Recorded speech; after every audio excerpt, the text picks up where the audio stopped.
Bienvenidos a una nueva edición de nuestro podcast.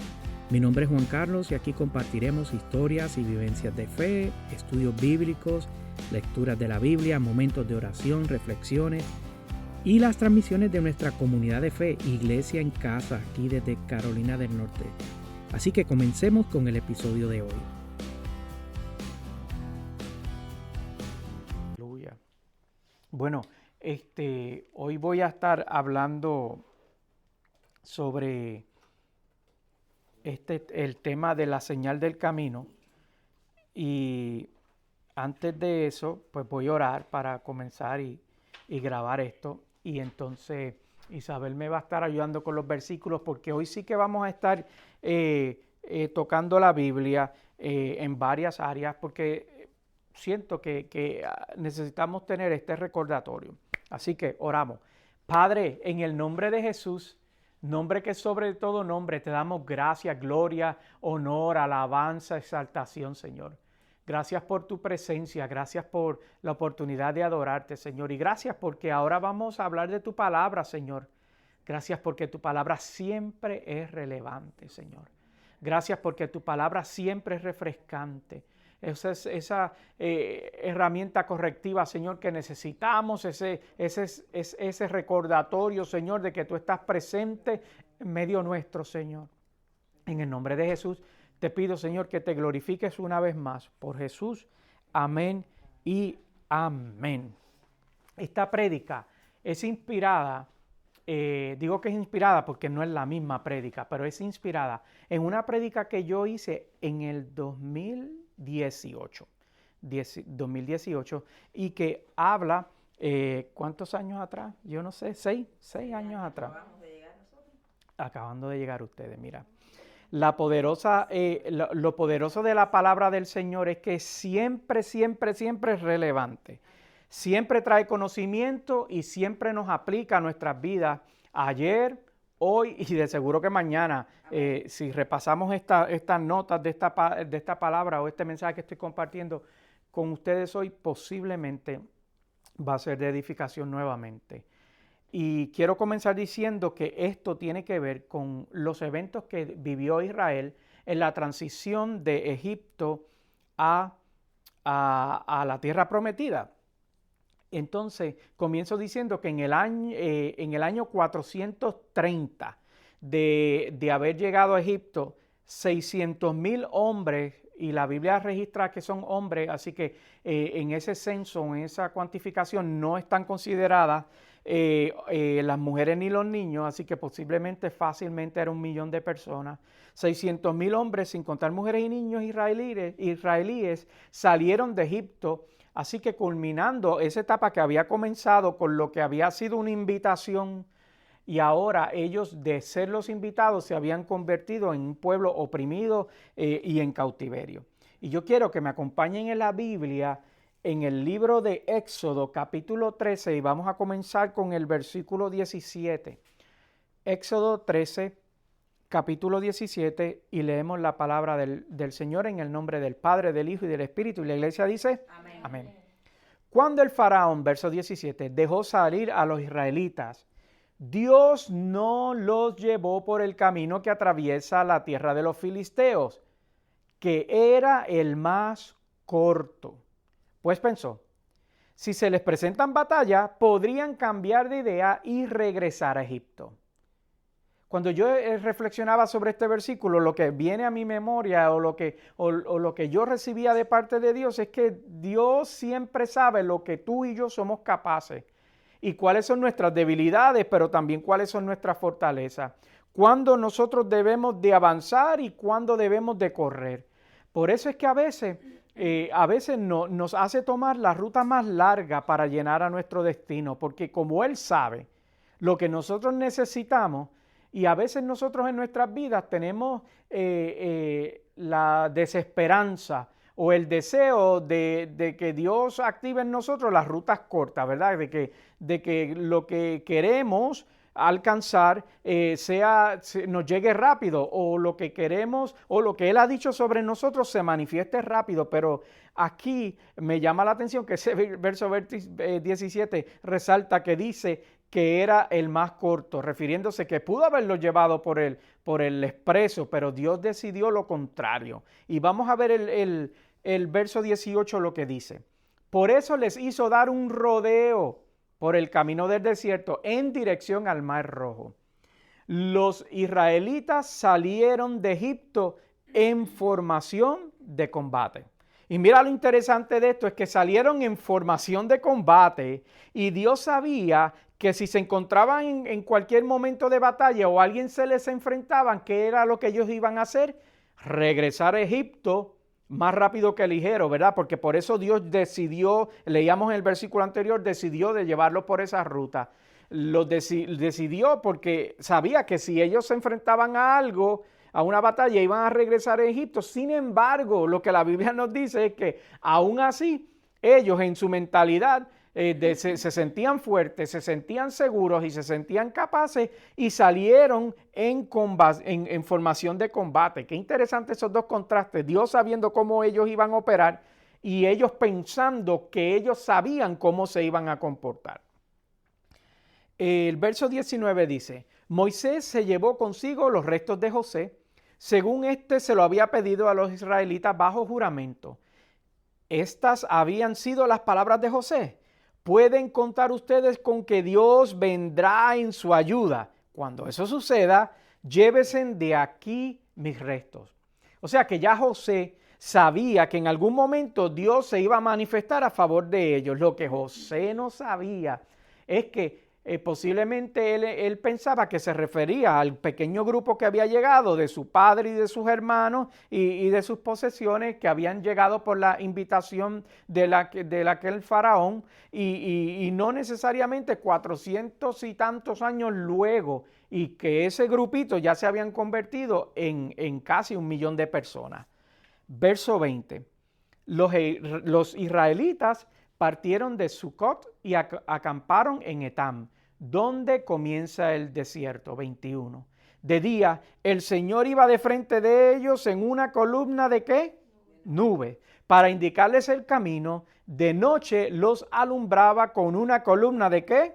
Fuego. De ese modo podían viajar de día y de noche. Verso 22.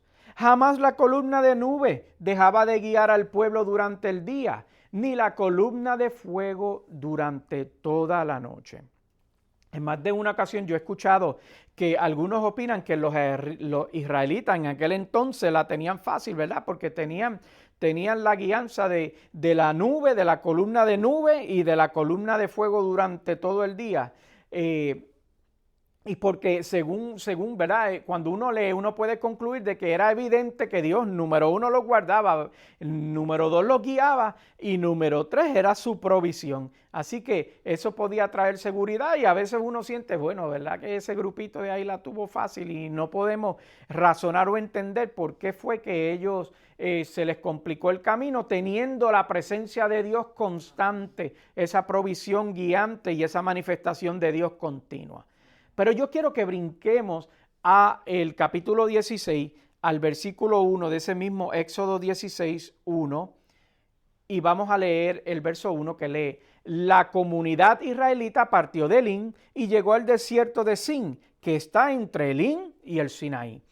Esto ocurrió a los 15 días del mes segundo, contados a partir de su salida de Egipto. Verso 2, allí, en el desierto, toda la comunidad murmuró contra Moisés y Aarón. 2 meses y medio de haber salido y ya estaban chismeando. Algunos de nosotros nos puede tomar menos tiempo empezar a chismear sobre eso, ¿verdad? Verso 3 dice, ¿cómo quisiéramos que el Señor nos hubiera quitado la vida en Egipto? Les decían los israelitas. Allá nos sentábamos en torno a las ollas de carne y comíamos pan hasta saciarnos. Ustedes nos han traído a este desierto para matar de hambre a toda la comunidad. Entonces no tan solo empezaron a quejarse y a murmurar, sino que se ponían dramáticos y melancólicos. Yo creo que estos eran como hispanos, ¿verdad? Se ponen noveleros ahí a exagerar la nota. El verso 4 dice, entonces el Señor le dijo a Moisés, voy a hacer que les llueva pan del cielo. El pueblo deberá salir todos los días a recoger una ración diaria. Voy a ponerlos a prueba para ver si cumplen o no mis instrucciones. Anoche yo meditaba sobre este versículo y lo que yo pensaba es que a veces uno tiene que tener cuidado de que uno no se queje de las bendiciones, porque esas bendiciones se pueden convertir en prueba, ¿verdad? Lo que Dios había determinado como una bendición lo cambió en una prueba por la actitud que el pueblo había asumido. Verso 5. El sexto día recogieron una doble porción. Y todo esto el día sexto recogerán una doble porción, esas son las instrucciones, y todo esto lo dejarán preparado. ¿Por qué hacían esto, verdad? Porque el día 7 era el día de descanso. Verso 6. Moisés y Aarón les dijeron a todos los israelitas, esta tarde sabrán que fue el Señor quien los sacó de Egipto. 7. Y mañana por la mañana verán la gloria del Señor. Ya Él sabe que ustedes andan murmurando contra Él. Nosotros no somos nadie para que ustedes murmuren contra nosotros. Verso 8. Y añadió Moisés, esta tarde el Señor les dará a comer carne y mañana los saciará de pan. Pues ya los oyó murmurar contra Él, porque ¿quiénes somos nosotros? Ustedes no están murmurando contra nosotros, sino contra el Señor. Luego se dirigió a Moisés y Aarón. Dile a toda la comunidad israelita que se acerque al Señor, pues los ha oído murmurar contra Él. La Biblia relata que insistentemente Moisés le estaba diciendo al pueblo, mire, ustedes creen que Dios no lo estaba escuchando, los estuve escuchando y el problema es que estaban murmurando en contra de Él. Verso 10. Mientras Aarón, hablaba con toda la comunidad israelita, volvieron la mirada hacia el desierto y vieron que la gloria del Señor se hacía presente en una nube. 11. El Señor habló con Moisés y le dijo, 12. Han llegado a mis oídos las murmuraciones de los israelitas. Dile que antes de que caiga la noche comerán carne y que mañana por la mañana se hartarán de pan. Así sabrán que yo soy el Señor su Dios. Se le iba a dar por ojo, boca y nariz, ¿verdad? Verso 13. Esa misma tarde el campamento se llenó de codornices y por la mañana una capa de rocío rodeaba el campamento. 14. Al desaparecer el rocío, sobre el desierto quedaron unos copos muy finos semejantes a la escarcha que cae sobre la tierra. 15. Como los israelitas no sabían lo que eran, al verlo se preguntaban unos a otros, ¿y qué es esto? Moisés les respondió, ese es el pan que el Señor les da para comer. 16. Y estas son las órdenes que el Señor me ha dado. Recoja cada uno de ustedes la cantidad que necesite para toda la familia, calculando 2 litros por persona. 17. Así lo hicieron los israelitas. Algunos recogieron mucho, otros recogieron poco. 18. Pero cuando lo midieron por litros, ni el que recogió mucho le sobraba, ni el que recogió poco le faltaba. Cada uno recogió la cantidad necesaria. Así es la matemática de Dios, ni te sobra ni te falta. Siempre va a ser la cantidad necesaria. Y ellos tenían todo lo que necesitaban y aún así a cada rato renegaban contra Dios y no le creían. Y una vez más, me lleva a pensar esas personas que me han dicho, si yo hubiese vivido eso, yo jamás hubiese dudado de Dios, ¿verdad? Y la realidad es que tú y yo no vivimos eso y podemos leer y reflexionar sobre eso, pero tú y yo estamos viviendo algo mejor que esa experiencia que ellos pudieron haber vivido, porque ellos eran el pueblo escogido de Dios, pero nosotros somos los hijos de Dios, somos la novia del Cordero. Por lo tanto, nosotros tenemos que tener conciencia y estar enfocados en que nosotros estamos viviendo bajo un mejor pacto del cual ellos estaban viviendo. nosotros somos los redimidos por aquellos que ellos despreciaron. Y yo quiero acompañarte, que me acompañes a lo que dice el Evangelio según San Juan, capítulo 20 y verso 29, hablando sobre nosotros aquí en el siglo XXI que estamos viviendo. Juan 20, 29 dice, porque me has visto, has creído, le dijo Jesús. Dichosos los que no han visto y sin embargo, ¿qué? Creen. Ese es tú y yo. Nosotros somos dichosos. Otras versiones hablan que somos bienaventurados, que somos afortunados, que somos bendecidos. Y hoy tú y yo ya no necesitamos la columna de fuego y nubes para caminar, pues nosotros tenemos algo mejor. Tenemos su presencia, su guianza, su palabra, el Espíritu de Dios en nuestras vidas que nos guía a toda verdad y a toda justicia. Y estas promesas que Dios nos dio no son solo para mí, sino son solo para todos aquel que le creen. Mira, y pensando en esto, yo pienso en la analogía para que tú tengas sentido y tú entiendas qué significan las promesas que el Señor deposita en tu vida.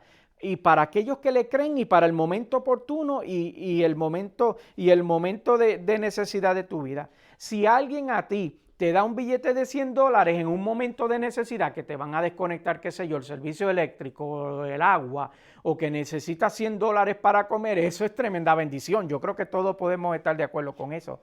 Ahora, si yo agarro esos mismos $100 y yo me voy al medio de la jungla y se lo doy a alguien que tiene necesidad en el medio de la jungla, esos $100 no le sirven para nada.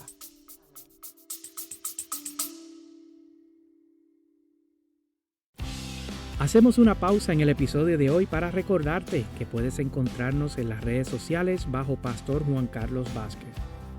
Estamos en la mayoría de las redes sociales y me gustaría conectar contigo. Regresemos al episodio.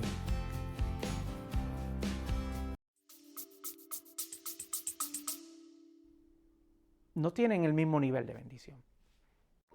Por eso nosotros tenemos que entender las bendiciones que el Señor nos ofrece, que son como ese billete de 100 para aquel que tiene necesidad, y no tratarlas como un billete de 100 para alguien que está en el medio de la jungla y no tiene ninguna necesidad, porque automáticamente cambia tu perspectiva y tu percepción, aparte de que reconoces que es la provisión. Y yo quiero compartir con ustedes 6 promesas rápida, que nos habla las Escrituras, y vamos a cubrirlas con versículos bíblicos. No es lo que yo me voy a imaginar o les voy a inventar, sino basadas en promesas bíblicas que hablan las Escrituras, que son necesarias y están disponibles para nosotros, para que nosotros podamos reflexionar constantemente en ellas y no podamos y no asumamos una actitud de que nos pongamos a veces a murmurar al Señor por lo que no tenemos o lo que deseamos y no tenemos, y podamos atesorar y saborear esas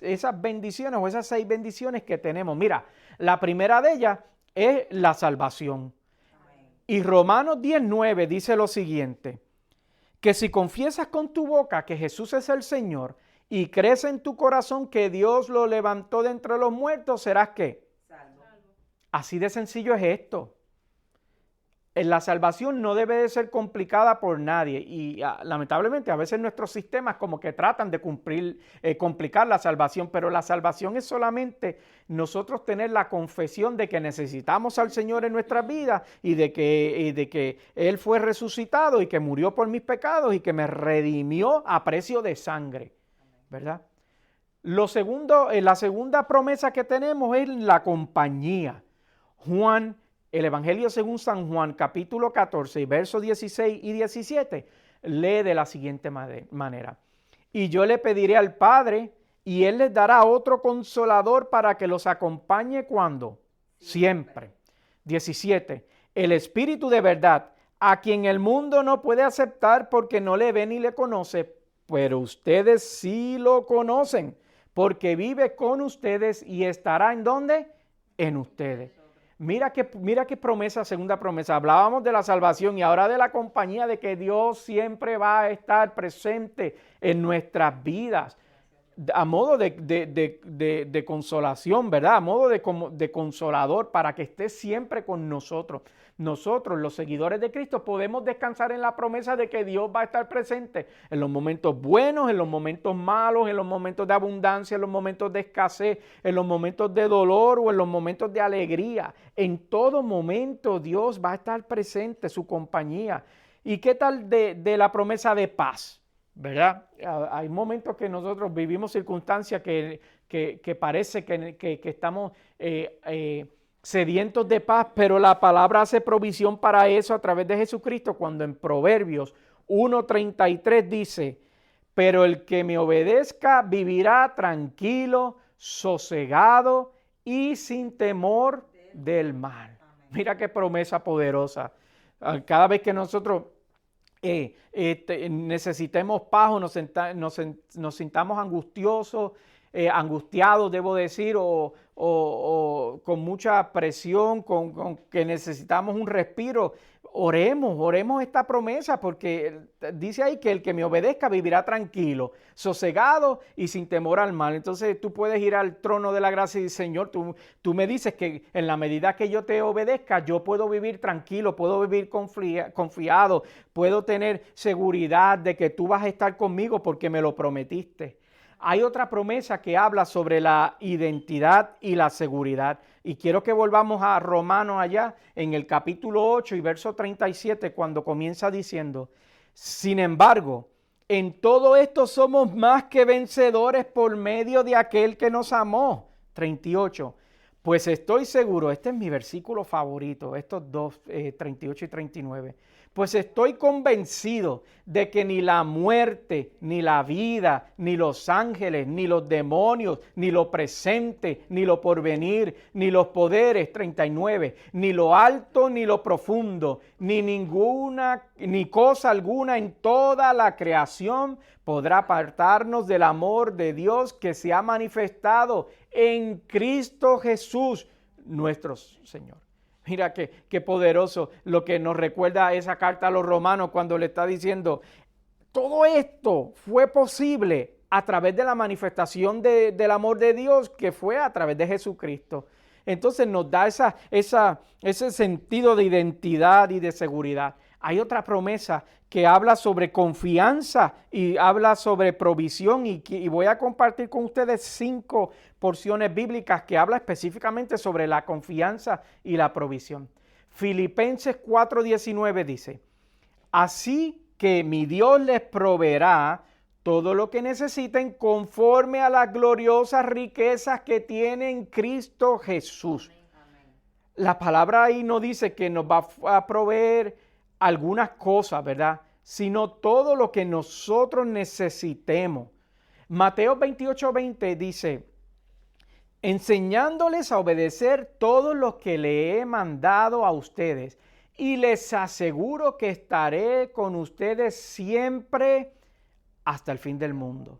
Hay otra promesa de que podemos confiar en el Señor y de que Él va a ser nuestra provisión. Isaías 40:29 al 31 dice: Él fortalece al cansado y acrecienta las fuerzas del débil. ¿Alguien se siente débil? Hay una promesa ahí. Aún los jóvenes se cansan, se fatigan y los muchachos tropiezan y caen. 31. Pero los que confían en el Señor renovarán sus fuerzas, volarán como las águilas, correrán y no se fatigarán, caminarán y no se cansarán. ¿Y qué tal la promesa de Mateos 11, 28 y 29 cuando dice: vengan a mí todos ustedes que están cansados y agobiados, y yo les daré descanso? Carguen con mi yugo y aprendan de mí, pues yo soy apacible y humilde de corazón, y encontrarán descanso para su alma. Y cierro esta promesa sobre la confianza y la provisión con Jeremías 29:11, cuando dice: porque yo sé muy bien los planes que tengo para ustedes, afirma el Señor, planes de bienestar y no de calamidad, a fin de darles un futuro y una esperanza. Y la sexta promesa, y con esto voy a cerrar, habla sobre la protección y la guianza. Y Hebreos, la carta a los Hebreos, capítulo 13, versos 5, lee de la siguiente manera. Manténganse libres del amor al dinero y conténtense con lo que tienen, porque Dios ha dicho, nunca te dejaré y jamás te abandonaré. Esto no se trata, en Dios no se trata de lo que tienes, sino de quién eres. Y a veces nosotros nos confundimos, ¿verdad? Y entramos en etapas de nuestras vidas donde la desesperanza, el cansancio, la confusión, el miedo, el temor, se apoderan de nuestras vidas. Y hoy lo que yo quería repasar con ustedes son estas 6 promesas que son mejor que ninguna columna de nube o de fuego, porque son una manifestación a través de Jesucristo que está garantizada por Dios para aquellos que amemos al Señor y vivamos para Él. Puestos de pie. Aleluya. Padre, gracias por tu provisión, gracias por tu manifestación y gracias por tus promesas, Señor. Padre, permita que nosotros no andemos murmurando, Señor, de las bendiciones, porque no entendemos los tiempos que estamos viviendo o las etapas que tú nos tienes viviendo, Señor. Pero lo que sí sabemos, y tú nos recordaste hoy, es que a ti no te gustan los atajos. A ti te gustan que nosotros caminemos por la vida, completando, Señor, lo que necesitamos para poder llegar al próximo nivel. Pero a la misma vez tú eres un Dios de provisión donde dejas una serie de promesas y una serie de garantías que quedan manifiestas en las Escrituras para recordarnos, Señor, que aún en el día aparente, que aparenta ser el más oscuro, tú eres luz. Y tú eres nuestro refugio, y tú eres nuestra fortaleza, y tú eres nuestra provisión. Gracias, Espíritu Santo, por estas promesas que hablamos en el día de hoy, Señor. Padre, atesóralas en nuestro corazón y que las tengamos presentes, Padre, que podamos reflexionar sobre ellas y descansar en ellas. Por Cristo Jesús yo te doy gloria, yo te doy honra. Amén y amén. Aleluya. Hasta aquí este episodio de hoy, esperando que te haya sido de mucha bendición. Recuerda que puedes dejarnos un comentario o enviarnos algún mensaje. Para nosotros es un honor y un privilegio que hayas sintonizado en el día de hoy. Y recuerda que puedes visitar en la página de internet pastorjuancarlos.com o iglesiacasanacion.org. Hasta la próxima transmisión. Sean todos bendecidos.